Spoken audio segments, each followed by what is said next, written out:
छोड़ना सबसे बड़ी हानि है, सबसे बड़ी हानि है जिसने गुरु को छोड़ा। और तमाम सत्संगियों ने गुरु को छोड़ दिया। अभी एक माता जी आई थी तो कह रही कि हम एक जगह सत्संग में गए तो अपने गुरु महाराज की बुराई, और उस दिन से हमने वहां जाना बंद कर दिया।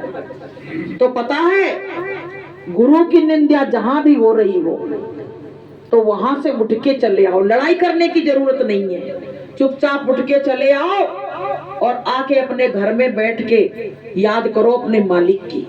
क्योंकि हर चीज बर्दाश्त कर लेना, कोई तुम्हारी माँ की बुराई करे तो बर्दाश्त कर लेना, लेकिन अगर गुरु की बुराई करे तो कभी बर्दाश्त मत करना, समझौता मत करना, नहीं तो गुरु नाराज हो जाएगा। हरिण उठे तो ठोर है और गुरु उठे नहीं ठोर। तो प्रेमियों, हमको अपने मालिक के लिए जितना कर सको, इसमें इतने लोग बैठे हैं, पता नहीं किसकी कितनी सामर्थ्य, अपन क्या जाने कि कौन कितना भजन करता है और कौन कितना अपने मालिक के लिए रोता है और कौन अपने मालिक का के इंतजार में सेवरी की तरह बैठा है। इसमें क्या पता कौन कैसे भक्त बैठे हैं। और थोड़ी बहुत भक्ति ना हो तो सत्संग में आ ही नहीं पाओगे। तुम्हारी वहां से लिंक जुड़ी हुई है गुरु महाराज से और तभी आप सत्संग में आ पाते हो। अगर वहां से लिंक टूट जाए तो तुम कभी सत्संग में नहीं आ पाओगे। इसलिए प्रेमियों, आप लोग बड़े सौभाग्यशाली हैं जो आप लोग सत्संग में आते हो और इस तरह से हाजिरी देते हो। और बड़ी बड़ी गर्मी पड़ी, प्रेमी वहां से चलते चले आ रहे हैं, चलते चले आ रहे हैं, पसीना से तरबतर हैं। तो प्रेमियों, क्या परमात्मा नहीं देख रहा है? किराया भाड़ा लगा के लोग आते हैं, नहीं है तब भी कहते हैं अरे कोई बात नहीं, हम अपने गुरु के लिए कर रहे हैं, दुनिया के लिए तो हम बहुत करते हैं। तो प्रेमियों, तो जितना कहते नहीं है गुड़ डालोगे उतना ही मीठा होगा। जितना तुम उसके नजदीक बढ़ते चले जाओगे, उसको अपने चीजों की कुर्बानी करते चले जाओगे, अपने गुरु को देखोगे, उसी में आपका काम बन जाएगा। तो प्रेमियों, ये गुरुवार के सत्संग इसी तरह से मंगलवार का गुरुवार का सत्संग निश्चित है। सुरेश भाई साहब, क्या होता है गुरुवार का सत्संग यहाँ होता है, तो आप सब लोग आया करो। गुरु महाराज कहते जहाँ सामूहिक सत्संग होते हैं वहां मैं हाजिर रहता हूँ। गुरु महाराज स्वयं कहे, कई सत्संगों में उनकी बात है कि जहाँ सामूहिक सत्संग होते हैं मैं वहाँ हाजिर नाजिर रहता हूँ। तो प्रेमियों, यहाँ सामूहिक सत्संग है, आप सब लोग आते हो कि मेरा अकेले का नहीं है, यहाँ सबका है। और सब प्रेमी बढ़ चढ़ के भाग भी लेते हैं, कह रहे दीदी सत्संग करा देना। अरे हमारे बेचारी लाडली बहना के पैसा आते हैं उसमें से सत्संग करा रहे, भाव देखिए, आपत्ति नहीं देते हैं तो कहती हम इसी में से करा लेंगे। तो प्रेमियों, वो कैसे भी करा रहे, उनका भाव देखिए, वो चाहे तो उस पैसे से जाके बाजार में अपनी चीज भी ला सकती हैं, लेकिन उनका त्याग देखिए कि बचा के और कहती हम सत्संग कराएंगे। तो प्रेमियों, ये सब आपके खातों में जुड़ रहा है। गुरु महाराज कहते बच्चों, तुम एक एक दिन का जो भी हमारे नाम पे खर्च करते हो मैं उसका 10 गुना 100 गुना बढ़ा के तुमको दूंगा। बताइए, तो हम आपको बताएं, भले गरीबी हो, अगर तुम 10 रुपए 5 रुपए भी प्रसाद लेके आते हो तो पता है मालिक आपको देख रहा है, उसके बदले पता नहीं आपको क्या दे। वो कभी किसी का ऐसे नहीं, जैसे हम लोग हैं तो किसी के यहाँ कुछ खाते तो कहते इसका दे चलो, और इतना बड़ा परमात्मा जिसका खाएगा उसका देगा नहीं क्या? ये बताइए, उसके नाम निमित्त उसको निमित्त करके लाए हो तो क्या वो देंगे नहीं? इसलिए प्रेमियों, अपने मालिक के लिए अपनी मुट्ठी को खोल लो। दुनिया के लिए खोलो चाहे नहीं खोलो, पर अपने मालिक के लिए मुट्ठी को खोल लो और प्रेम और भाव अपने हृदय में ले आओ, और भाव लाते ही वो प्रकट हो जाएगा। जब हनुमान जी से पूछा गया कि भगवान कहाँ रहते हैं, राम भगवान कहाँ रहते हैं, तो सब लोग तो इधर उधर देखने लगे। तो हनुमान जी ने अपना सीना फाड़ के बता दिया और उसी में सीता और राम दोनों बैठे। बताइए, तो अगर हमसे सबसे कोई पूछे तो हमारे दिल में वो जो हनुमान जी के दिल में प्रेम बढ़ा था वो हमारे दिल में कहाँ है? अगर वो हो जाएगा जिस दिन, उस दिन तो फिर बारे न्यारे ही हो जाएंगे प्रेमियों। वो दर्द, वो कशिश परमात्मा के प्रेम की जिस दिन हृदय में उठ जाएगी, उसी दिन प्रेमियों काम हो जाएगा। गुरु महाराज कहते बच्चों, हमको उठाने में देर नहीं है और तुमको उठने में देर हो रही है। हम तो चाहते हैं तुम कितनी जल्दी काम अपना कर लो और चलो सत्यलोक। यहाँ दुख ही दुख है, लेकिन तुम खुद तैयार नहीं होते, तुम खुद तैयार नहीं होते हो। तो प्रेमियों जी हमको सबको ले जाने के लिए आए हैं, इसीलिए रुके पड़े ने। यहाँ गंदगी में इनकी क्या जरूरत थी? इतनी गंदगी से गुरु महाराज को करने की क्या जरूरत थी? उसमें एक प्रार्थना इतनी बढ़िया इसके लिए लिखी है कि सजनी मत घबराओ, सतगुरु प्यारे करेंगे संभाल।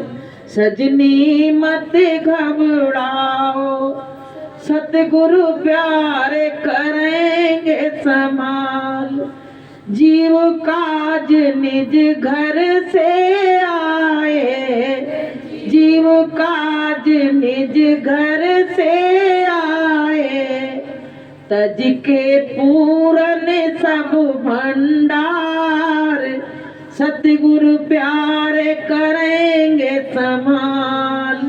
सजनी मत घबराओ, सतगुरु प्यारे करेंगे संभाल। वहाँ के पूर्ण भंडार को तज के त्याग करके और यहाँ आए हैं हम जीवों को ले जाने के लिए। गुरु महाराज कह रहे कि बच्चों तुम दुनिया भर की बात हमसे करते हो और मैं कहता हूँ भजन करो भजन करो चलो यहाँ से, तो उसकी तो बात करते नहीं हो। मैं क्या देने आया था, तुम क्या मुझसे मांग रहे हो? तुम क्या मांग रहे हो? जैसे कोई राजा है तो राजा के दरबार में कोई भिखारी गया, तो राजा तो हीरा जवाहरात लिए बैठा है कि आज हम इससे खुश होके इसको दे देंगे।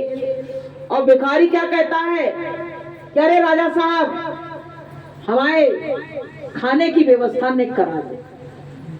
तो वो सोचता है कि बताइए हम देने को इसको क्या सोच रहे थे, और ये बताओ भोजन मांग रहा है। तो फिर वहीं पे दया रुक जाती है। इसलिए प्रेमियों, गुरु महाराज से केवल दया मांगो कि मालिक अब अपने देश ले चलो, अब तुम्हारे बिना हमको रहा नहीं जाता। कि अब तुम ही बताओ गुरुदेव, तुम्हारे बिन कैसे रहे। अब तुम ही बताओ गुरुदेव, तुम्हारे बिन कैसे रहे। ना तुमने कोई चिट्ठियाँ भेजी, ना तुमने कोई चिट्ठियाँ भेजी, ना भेजा संदेश, तुम्हारे बिन कैसे रहे। ना भेजा संदेश, तुम्हारे बिन कैसे रहे। अब तुम ही बताओ गुरुदेव, तुम्हारे बिन कैसे रहे। जब भगवान कृष्ण चले गए थे तो वहां उद्धव को भेजा था कि जाओ सबको शांत करके आओ और बता देना कि मैं आऊंगा। लेकिन हमारे गुरुदेव ने तो किसी को नहीं भेजा, हमारे गुरुदेव ने तो किसी को नहीं भेजा कि जाओ और भक्तों से कह आओ जाके कि मैं अब जल्दी से जल्दी आने वाला हूँ। हमारे गुरु महाराज ने तो कोई उद्धव नहीं भेजा।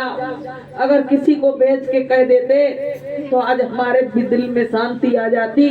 उस तारीख का हम भी इंतजार करते प्रेमियों, और हम तो बिना तारीख के बैठे हैं, बस याद कर रहे हैं मालिक की। हो सकता मालिक हमारा लौट के आएगा, क्योंकि हमसे तो कुछ बता के ही नहीं गए। और बिना बताए घर का व्यक्ति भी कहीं जाता है प्रेमियों, थोड़ी देर को तो कह देता मैं अभी लौट के आऊंगा। और हमारे गुरुदेव तो हमसे इतने दिन से अदृश्य हुए तो हमको कम से कम बता के तो जाते। तो प्रेमियों, अपने गुरु की याद करो, बाकी तो सब बेकार है। अगर एक दृष्टि से देखो तो संसार बेकार है, उजड़ रहा है। कहीं आज ये हो गया, उसका ये मर गया, उसका वो हो गया, उसका ये हो गया। क्या है दुख भरे संसार में हम आशा लगाए बैठे हैं कि हमको कहीं ना कहीं थोड़ा सा सुख मिलेगा, और थोड़ा मिल भी गया तो क्या वो रहेगा? वो तो भैया स्थिर चीज नहीं है, वो रह नहीं सकती है। इसलिए प्रेमियों, गुरु महाराज की याद करो और गुनाहों की माफी मांगो। गुरु महाराज, हो सकता मुझसे कोई भूल गलती हो गई हो, मेरे ऐसे गुनाह हो जो हमको तुमने बताने की जरूरत नहीं समझी। इतनी संगत में किसी को भी नहीं बताया गुरु महाराज ने, इतने रुष्ट गुरु महाराज हो गए। बताइए, सोचने की बात है। अपने को धिक्कारना चाहिए कि हम इस काबिल नहीं निकले कि मेरा पिता मुझको बताता कुछ। अपने अंदर जो दर्द था, क्या था, वो हमको तो कम से कम बताता, तो इस काबिल भी हमको नहीं समझा। इसलिए प्रेमियों, हम भी दुनिया को मुंह दिखाने के काबिल नहीं है। तो प्रेमियों, अपने मालिक की याद करो और गुनाहों की माफी मांगो। अपना गुरु सच्चा, अपना रास्ता सच्चा। गुरु महाराज ने तमाम परीक्षाओं में सबको पास कर दिया। हम लोग परीक्षा लेते और मेरी गुरु महाराज लेने बैठ जाए तो सब फेल हो जाएंगे, एक तरफ से सब फेल हो जाएंगे। इसलिए प्रेमियों, सत्संग में हाजिरी लगाते रहो और मालिक को हाजिर नाजिर मानते रहो। गुरु महाराज न गए हैं, जिनके हृदय से चले गए आ भी जाएंगे, तब भी उनके हृदय से चले गए तो चले ही जाएंगे। लेकिन जिनके हृदय में आज भी गुरु महाराज है जिंदा, उनके हृदय में हमेशा रहेंगे। क्योंकि गुरु कभी जाने वाली चीज नहीं है कि वो चला जाएगा हमको सबको छोड़ के। वो जहाज क्या सोना लेके जाएंगे? इतनी रूहें जो इंतजार कर रही हैं, क्या इनको बैठाल के गुरु महाराज नहीं ले जाएंगे? क्या झूठे कहा कि नाम रूपी जहाज लाया हूँ, अगर इस पे नहीं बैठ पाई रूहें तो यही तो कहेगी। इसलिए मालिक आएगा और नाम रूपी जहाज पे बैठा के सारी रूहों को यहाँ से ले जाएगा। तो बोलिए प्रेम से जय गुरुदेव।